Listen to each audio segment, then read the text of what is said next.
Hi, my name is Jordan Johnson, and I'm a senior leader with Usborne Books and More.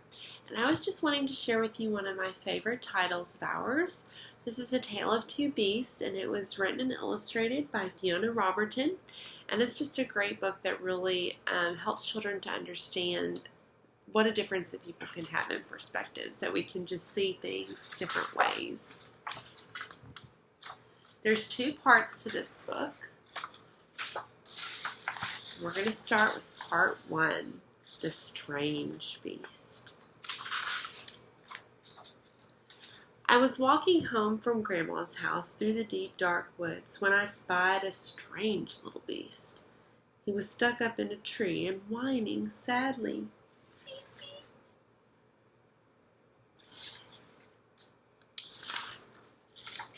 So I decided to rescue him. I will call you Fang, I told him, and I wrapped him warmly up in my scarf and carried him safely home.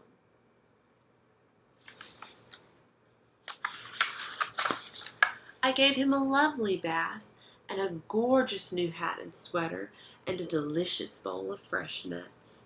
I made him a beautiful house and gave him Lord Rex to play with.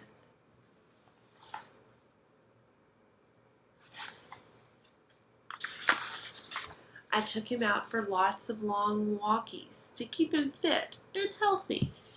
And I showed him off to all my friends who loved him nearly as much as I did. But for some strange reason, the little beast did not look very happy. In fact, he was looking rather hot. I hope he's not sick, I thought, and opened the window to cool him down.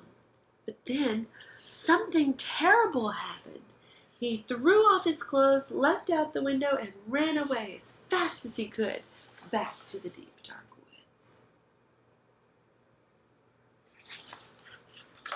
woods. I wanted to go and look for him, but Mama had other plans. Dinner time. Blech. Bath time. Ugh. Bedtime. Ugh. I couldn't sleep. I missed the little beast and wondered if I would ever see him again. But then a small, furry shadow appeared at the foot of my bed.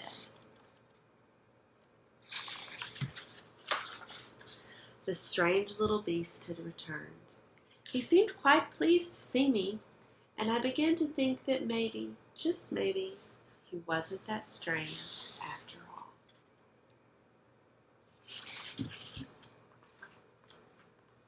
I wonder why he came back. A Tale of Two Beasts, Part 2, The Terrible Beast. I was hanging from my favorite tree singing happily to the birds when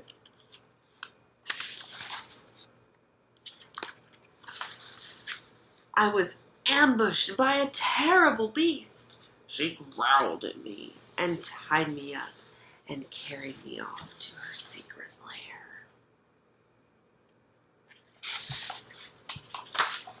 She made me disgustingly clean and dressed me up in a ridiculous hat and sweater and tried to make me eat squirrel food.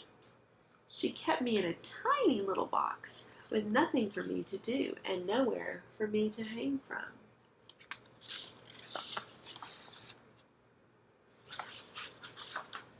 She made me walk backwards and forwards and backwards again for no reason whatsoever. She showed me off to a herd of even wilder beasts who were just as terrible as she was.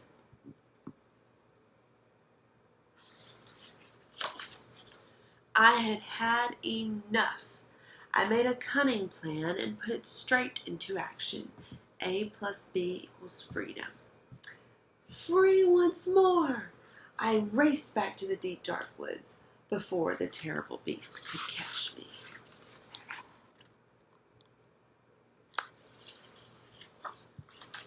It was peaceful in the deep, dark woods.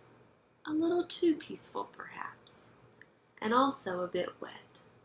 In weather like this, one could do with a nice warm hat. I snuck back to retrieve it under cover of darkness.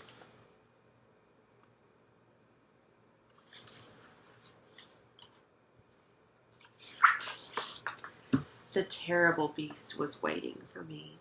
She seemed quite pleased to see me, and I began to think that maybe, just maybe, she wasn't that terrible after all.